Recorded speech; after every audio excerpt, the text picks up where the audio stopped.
welcome to the start of something very exciting. I have been planning this video for so long and I'm really excited to get started with it. This is the start of a new vlog, and in this vlog I am going to be reading books that are, I guess, like classified as millennial fiction. I'm a millennial and I want to know if I identify with millennial fiction. I want to know if, as a millennial, I enjoy millennial fiction more than other books. I've read a few books that I would classify as millennial fiction that I've really enjoyed. So, you know, if I go off what I've already read, then chances are I will like everything that I'm going to read in this video. But obviously not a guarantee, and I haven't read so much that I can definitively say that millennial fiction, while not really being a genre, it's just kind of like a classification of different styles of books. I can't say that definitively I love them. I love that type of book. So I want to do a little bit more reading this month,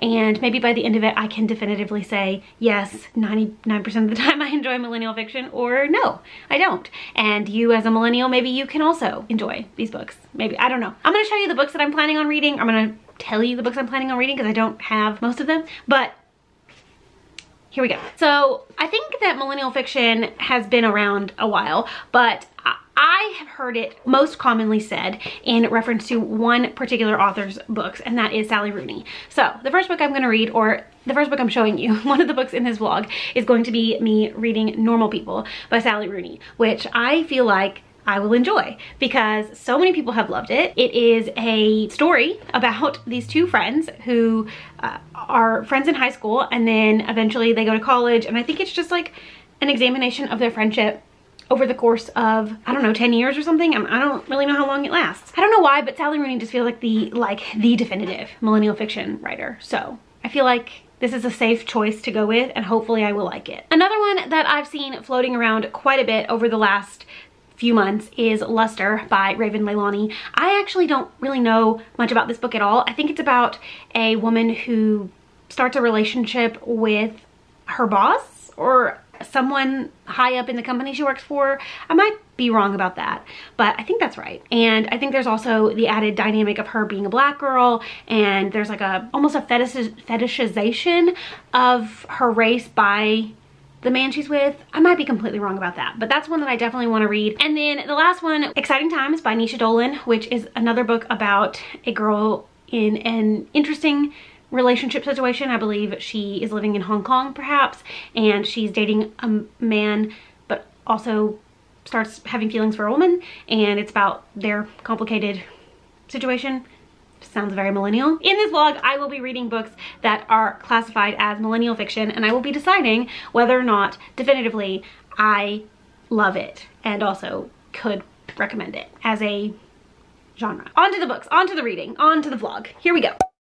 Okay, so I decided to start with Exciting Times by Nisha Dolan because I had some stuff I needed to do around my house today, and I have the audiobook of this one out from my library right now, and also it's pretty short, so I felt like it would be a good one to start with because then it could kind of just like get the ball rolling on the reading for this month. I'm about 30% of the way in. I'm just about to start part 2, and I am liking it more than I anticipated. In my little intro, I said that I wasn't 100% sure what this book is about, but that I was pretty sure it was about a girl or a woman who is living in Hong Kong, and she has a relationship with a wealthy older white man, and then throughout the course of the story she meets a woman and she becomes a little bit interested in her, and it's about the dynamics of the relationship between the three of them. I don't know if actually that is 100% correct because I am pretty sure she has separate relationships with them, and I'm not sure if there's like going to be a point where they're all like trying to figure out what's going on, like what their relationship is, like all three of them. Part 1 was about her relationship with this man. He is actually not as much older than her that I thought. I was thinking he was going to be like in his like 30s or 40s even, and she's like 22 I think, but in reality he's like 28, so he's not that much older than her, and he is a banker, he's British, and he makes a lot of money. There's this relationship that forms between the two of them where he just basically buys her stuff, and then eventually it turns into a sexual relationship, but he doesn't want to define it. She ends up moving into his apartment with him for a while under the guise of saving up for her own place, but he's basically just like fine with her living there. They sleep in separate rooms. They just like have sex and then go out together, but they're not dating. So it's very interesting. We're reading from the main character's point of view. It's told in first person, and she has a lot of the book is her like inner thought process, like her inner dialogue, thinking about her situation and everything. And she's very frustrated with the fact that she has fallen in love with this guy who won't really like commit to her. Like, he won't say definitively, yes, I want to be in a relationship with you. He won't tell her that he loves her. They've been together for a while at this point, I think 6 or 7 months, which in the grand scheme of things isn't that long, but that's a long time to be with someone, like sharing a living space, having sex with him, and not really like being committed. So a lot of her inner dialogue is like her frustration with the fact that she loves him, but also she recognizes that he is not like treating her the best. Like, he's stringing her along, and it's not like the most ideal situation, but she has these feelings, so she's like finding it hard to want to leave the relationship. And also, he's basically supporting her because she is living in his apartment and she's not paying rent. So basically she's like saving all of her money, and he's paying for everything. He buys their food, he buys her gifts, he obviously like lets her stay there rent free.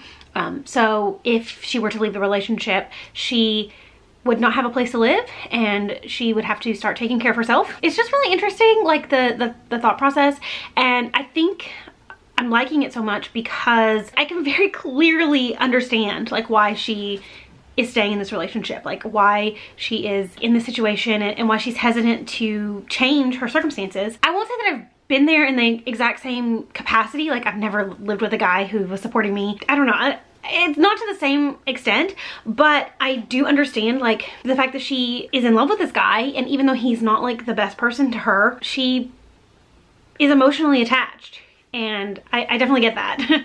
I definitely understand that. I'm having a bit of a crisis about it, because me as a person who is almost 30, I would be like, get out of this situation because it's not healthy for you. But as a person who understands her thought process as a 22-year-old, I'm like, okay, I get it because I've been there. So it's just like a little bit weird. Like, I'm kind of reading it as in as if it's like myself in her shoes. Like, what would I be doing if it was me in this situation? And yes, I'm sorry, I will pet you. I'm finding myself getting frustrated with her for allowing him to just walk all over her like this, but also understanding that I probably would have done the exact same thing. Like, I probably would not do anything differently than how she's being in this situation. So it's very interesting. I'm really liking it. I'm just, like I said, I'm just finishing up part 1 and about to start part 2, which I think is when the woman is going to come into the picture. Right now, I'm liking it a lot, and I'm really glad that I'm reading it because so many people have been talking about it recently, and I've had it on my radar, and now I'm finally like getting to it, and I understand why it's so hyped up, and I understand why people are enjoying it. I think maybe the only reason that somebody would not enjoy it is that the writing style is a little bit not cold necessarily.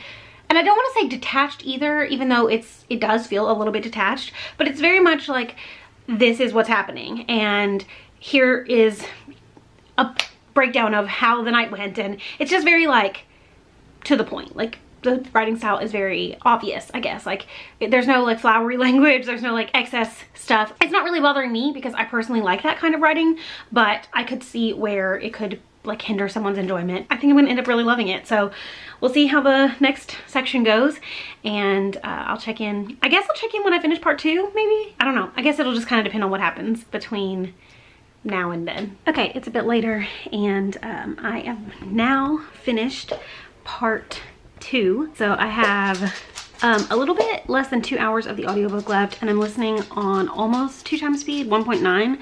So it should take me about an hour to listen to the last bit of the book, which I'm gonna do now. The second part was all about Ava's relationship with Edith, who is a lawyer friend of, well, a lawyer that works at the same firm as a friend of Julian's. And she met her while Julian was in London for like 6 months for work. and they basically started a relationship. And so now at the end of part 2, Julian has just told her that he's coming back to Hong Kong, and she had to come clean about her relationship with Julian, and now basically she's got to navigate these relationships, and I'm very interested to see how it all plays out. I really like Edith. I really like their relationship. Still same thoughts about like the writing style and characterization and everything, like still really good. I'm still loving it, honestly. It feels so quintessentially millennial and also so relatable, and so I'm really enjoying it a lot. I also think the bisexual representation is really good. They've had some conversations about like their different cultures accepting queerness, which I think was really interesting because Edith is, well, she was born in Hong Kong, but she grew up in England, and in the Hong Kong culture, I guess, it's very frowned upon to be gay. And so she's like kept it a secret from her family forever. And Ava doesn't really have a problem telling her family, but she's also uncomfortable like advertising that she's in a relationship with a girl. And they also have to navigate the fact that it's frowned upon in Hong Kong to like hold hands with girls and like be affectionate with women in public. And so it's just really interesting, like the whole conversation around queerness in Hong Kong and in Ireland, because that's where Ava's from. Just very different, very interesting. I just really liked that whole thing. I am gonna go and listen to the last little bit right now, and I will probably, I don't know, maybe I'll do like a one final check-in tonight when I finish it, or maybe I'll just wait until tomorrow and like do like a little like full thoughts type of review for it. Anyway, see ya when I see ya. Hello, I don't know if the camera's straight, so I don't care. It's the next day, clearly, and I am here at home on my lunch break. I thought I would update you about Exciting Times. Here's the cover by Nisha Dolan. I did finish it last night, and I ended up really liking it. I was loving it for the first 2/3, and the last part did kind of fall apart a little bit for me. The author made some choices that I was surprised by. Didn't think they would happen. And I also think that the ending was a little bit too ambiguous. I don't know, I just don't think it was very clear about exactly what happened. The last part was all about Edith and Julian finding out about each other and them kind of dealing with that. And so that was, I mean, it was interesting, but it wasn't as interesting as the other 2 parts. It ended up not being a 5-star read. It was like a 4-star read, 3.5 maybe, but it was okay. I mean, I did really like it, and I would recommend it, but it wasn't a new favorite for me, unfortunately. I don't know, I wanted to like the ending more than I did. It leaves a lot of questions. Like you don't get a lot of answers. I understand why people love it, and I did really enjoy it, and I like I said, would recommend it. It just didn't end up being a new favorite, like I was kind of hoping that it would be throughout. So that's Exciting Times. Oh, hello. So now I'm making lunch, and I'm gonna move on to book number 2. I'm not sure if it's a good idea to go ahead and start this book next and start it immediately after finishing Exciting Times, but I'm gonna go with Normal People now. I'm gonna read Normal People. So the reason I'm not sure if this is like a good idea to pick up immediately next is because in a lot of the reviews of Exciting Times, especially the negative reviews, people were saying that if you were going into that looking for something a little bit like Sally Rooney-esque, that you might be disappointed. A lot of the reviews that I was reading said that like if you liked this, you probably weren't gonna like Exciting Times because they're not as similar as I think what people thought. But I liked Exciting Times, so I'm worried that I'm not going to like Normal People, or that it's gonna seem like I'm reading something that's pretty close to what I just read, like right back to back. So I'm not really sure how I'm gonna feel about it. But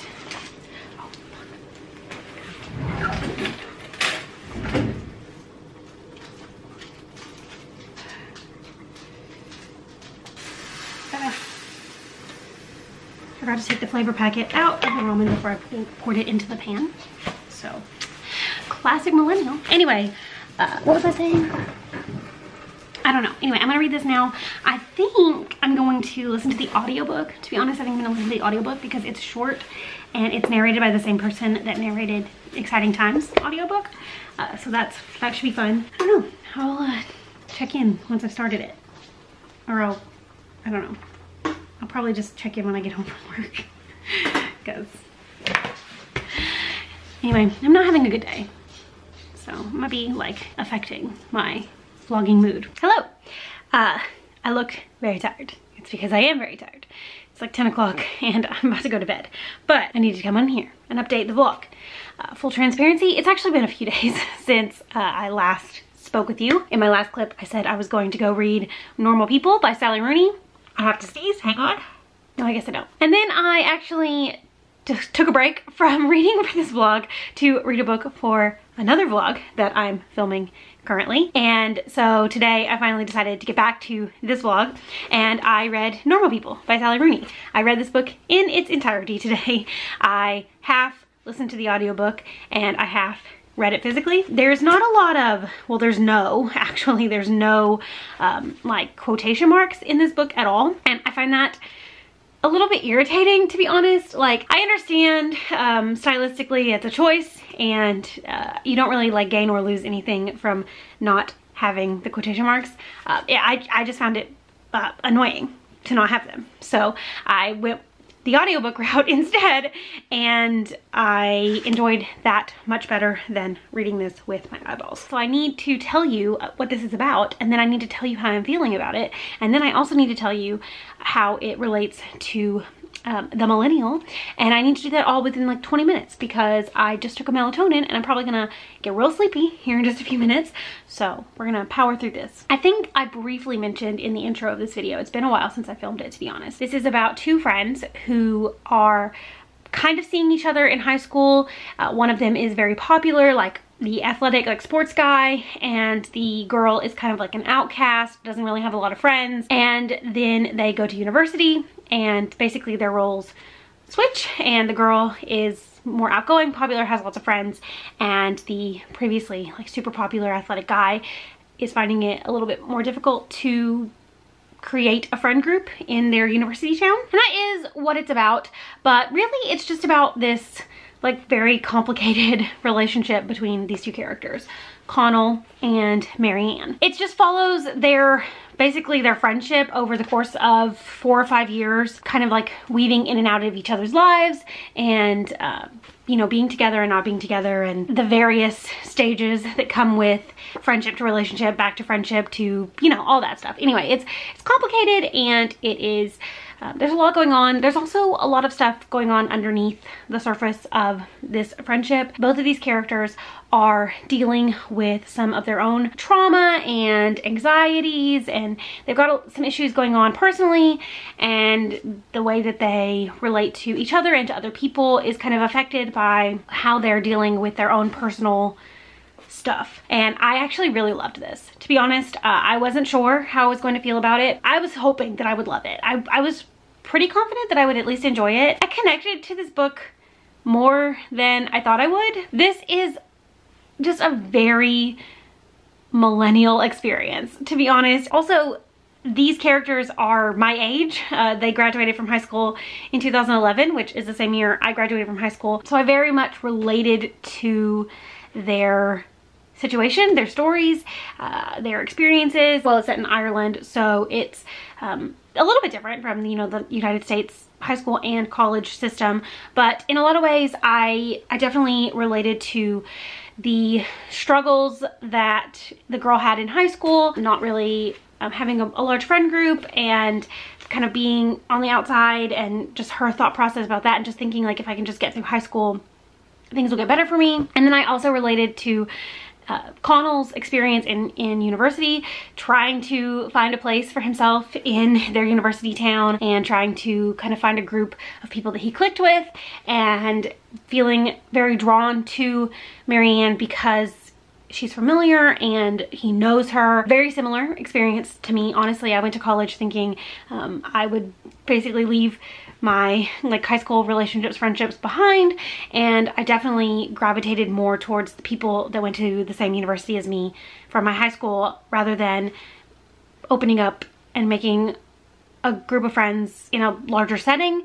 That came later. Obviously I did make some friends in college, but it was hard those first couple of years of being at university, trying to kind of figure out where I fit in. So I definitely related to both of these characters at different times. Not so much their trauma, although I do kind of relate to Connell. He's dealing with some anxiety, depression, he has panic attacks. I definitely struggled with that a lot in college and even a little bit now. I just really loved this. To be honest, I don't know that talking about it, I don't know that I can just do the story justice. I think that it's very well written. I think the characters are interesting separately and as a couple or as a friendship. I liked their dynamic with each other. The only thing I didn't like totally love was their inability to communicate with each other, but I also understand that to a certain extent. Like, I understand the pride of not wanting to feel like you're asking for a handout. I understand the frustration with not really being able to accept love and compassion from someone who very clearly loves you. It's on my 2020 TBR. It's one of my 5-star predictions, and I don't know if it's a full 5-star, but it's definitely close. Like, I'm gonna sit on this one for a couple days. It's at least like a 4.5 star, which I know, like, half stars are so annoying to me because I don't really know how to define the rating system, my rating system anyway. So like when I'm like, it's a 4.5, like what the hell does that even mean? I don't know. I don't know if it's a full 5-star, but it's definitely not a 4-star. Like, it feels somewhere in the middle. So yeah, I love this. I hit myself in the face with it. I really enjoyed it, and I'm so glad that I read it. To be honest, it was just really good. I love the audiobook, would highly recommend. I'm so excited to read Sally Rooney's other book, Conversations with Friends. Now I'm gonna go to bed and we will pick this up later. Hello, this is not the most flattering of angles for me, not the most flattering of lighting for me, not the most flattering of anything for me. I took a shower, and then while my hair was still wet, I put on headphones so that I could watch TV on my laptop while I sat in the living room with my husband, who wanted me to spend time with him, and then he promptly fell asleep, so I could have just watched regular TV, but instead I laid on the couch for an hour with the headphones on, and my hair's doing something weird. Also, I have a zit on my neck, which I literally never get, but it's there and it hurts. So I'm not having a great time tonight. Today is March the 18th. It has been probably close to 2 weeks since I filmed a clip for this vlog. In the last 2 weeks, I have turned 28 years old.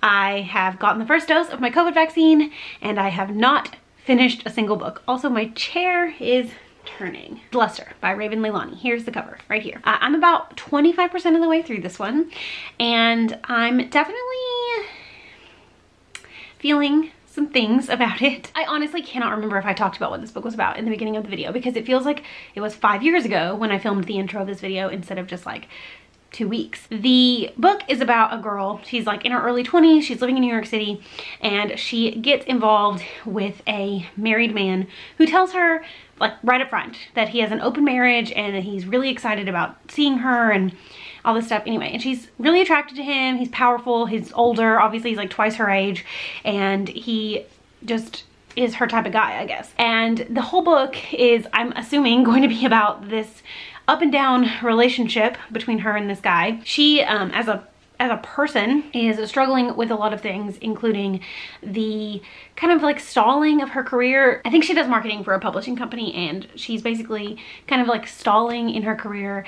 And she is also like an artist. I think she went to art school, and she really wants to work for the art department for this publishing company, but they basically don't hire her. And she's also one of only 2 Black people that work for this company, and so she feels very like a little bit of a token and not really like a person. And on top of all that, she's where I'm at in the book. She's just found out that the guy that she's seeing, the older guy, has an adopted daughter who is Black, and who is, I think, kind of struggling with the fact that she is Black and she was adopted by 2 white people. And I don't know, I think it's gonna have a lot to say about like race, and also the millennial culture and race, and how those 2 things are linked. I don't know, I'm not connecting with it as much as the previous books that I read for this video. Something that I just want to briefly touch on, because I wasn't really prepared for it, and I don't know that it made me uncomfortable so much as it just like shocked me. And this was also a tiny bit of an element in Normal People, and that is that the main character of Luster kind of gets off on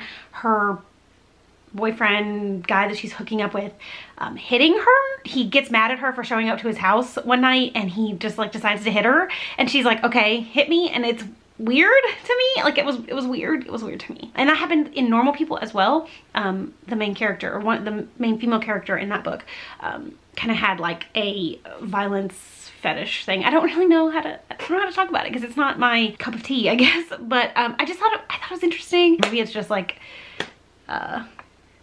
too far out of my comfort zone in the sex department to have been aware of it. But it just was weird to me that it showed up twice, and also it was uncomfortable for me to read that she just was like so into him hitting her. And I'm totally fine with it, you know, because obviously it was consensual, and she was like, yeah, go ahead. But I mean, like, he had the urge to hit her, and then she was like, okay, and then right after that they had sex in his car. So I was just like, all right, maybe she's got some deeper seated issues that we're gonna find out about. That was definitely the case in Normal People, a little bit at least. So I don't know. I guess that's just like my basic thoughts. I'm 25% of the way through. It's not a very long book, so I think I could probably finish it tomorrow. Anyway, it's late. It's after 9, probably close to 10 at this point, and I'm gonna go to bed.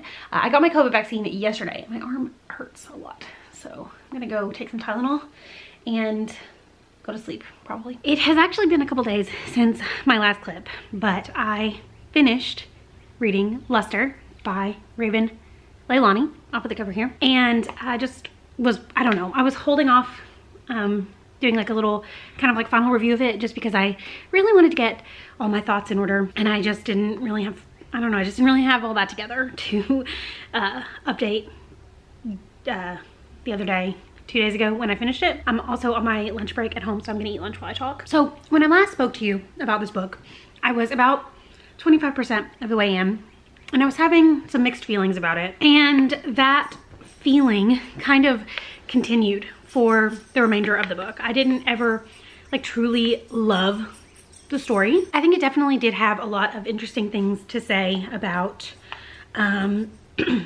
how different races and cultures fit into the millennial experience differently, or how like being a person of color, whether you're millennial, Gen X, whatever, your life experience is going to affect you differently. I think it did have a lot of interesting things to say about that. I really liked the relationship that the main character, whose name I cannot remember, Edie, I think, maybe. I liked the bond that she had with the daughter, the adopted daughter of the man that she was involved with. I think that they formed like a really unique relationship.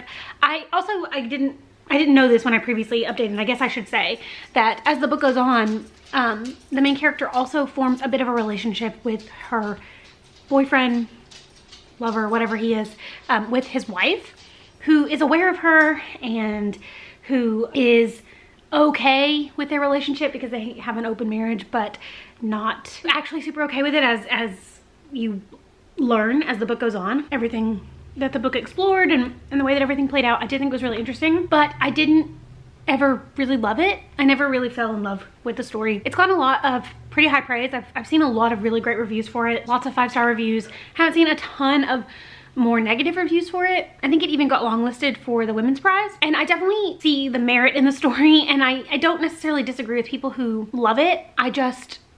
The story itself didn't really work for me. Something that I noticed as the book was going on was that the writing style was a little bit grittier than the other books that I've read in this like category, with the exception of My Year of Rest and Relaxation by Otessa Moshfegh. Pretty much every book that I've read has been maybe kind of on the tamer side, and I don't care about things being a little bit more explicit or disgusting. Like, stuff like that doesn't really bother me. But for this book, it almost felt like the author threw in a bunch of grittiness, like disgusting stuff, like things that were just gross to read about, for the shock value and not necessarily because it added anything to the story itself. I think that it's an interesting story, and I do think that the characters are all very compelling. I just didn't really end up loving the execution of the book. I also didn't totally love the ending. My dog thinks she's a cat. She likes to lay right there. But I have a little bit of a hard time with super ambiguous endings in some cases. Like sometimes it works and sometimes it doesn't work.